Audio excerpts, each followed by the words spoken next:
Museo Etnolóxico traballamos no coñecemento da cultura da nosa sociedade complexa, da vida cotiá de persoas diversas, en contextos diferentes, nun mundo global e en continuo cambio. Un tempo no que necesitamos as balizas seguras e firmes da nosa idiosincrasia, construídas a partir da nosa historia e da dos outros. En definitiva, de referencias mestizas e flexibles. A exhibición das coleccións é unha das razóns de ser dun museo e a máis visible. Unha exposición é un discurso soportado por unha linguaxe obxectual apoiada en recursos museográficos. Para isto, é preciso ter unha mensaxe a transmitir, o que supón traballos previos de documentación, investigación, elección dos obxectos que se van empregar, restauración e difusión. Un proceso que involucra a totalidade do cadro de persoal do centro, no que a coordinación é fundamental. Un dos primeiros pasos na produción dunha exposición é recompilar información sobre os elementos que formarán parte da mesma. A través da aplicación informática Domus, desenvolvida polo Ministerio de Cultura, achegámonos ao catálogo das coleccións, así como ao seu sistema de control e xestión mediante normas descritivas, secuencias de traballo e fórmulas de ordenación física. Ao ser usuario de Domus, o museo entra a formar parte do catálogo colectivo das coleccións dos museos estatais de distintas titularidades e ámbitos temáticos e pode mostrarse ao público a través da web de Ceres.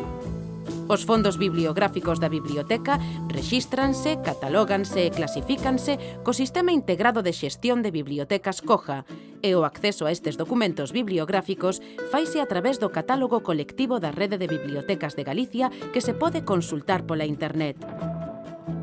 Os fondos bibliográficos son especializados en materias afíns á antropoloxía social e cultural. A información recompilada e actualizada sobre os fondos axudará na selección dos elementos que serán expostos. Agora, comeza un traballo de achegamento máis específico que consiste na aproximación física aos obxectos que se custodian na sala de reserva e aos documentos gardados nos seus arquivos correspondentes. Todos os ítems seleccionados serán analizados a través dos informes de estado que establecerán os posibles tratamentos e as condicións preceptivas para ser expostos.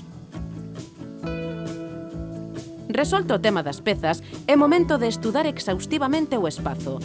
Accesos, metros cadrados, iluminación, temperatura, humidade, etc., para preservar as pezas, pero tamén para saber as posibilidades e limitacións coas que contamos. Os elementos que formarán parte da exposición requiren normalmente do traballo do Departamento de Restauración.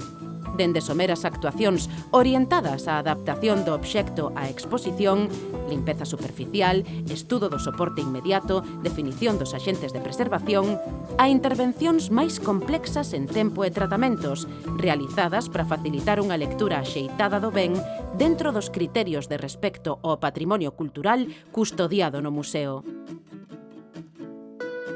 Nos labores de deseño da montaxe é decisiva a selección de obras e documentos, así como o uso adecuado dos elementos museográficos.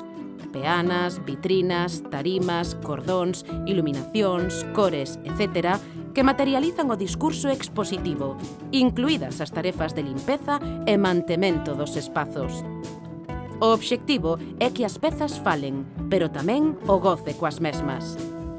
A última fase dun proxecto expositivo é a transmisión dun discurso que ten por obxecto mostrar o resultado da investigación e das distintas tarefas dos profesionais no proceso de posta a disposición das coleccións para que a sociedade comprenda o valor do patrimonio para coñecer a súa historia e reflexionar sobre si mesma.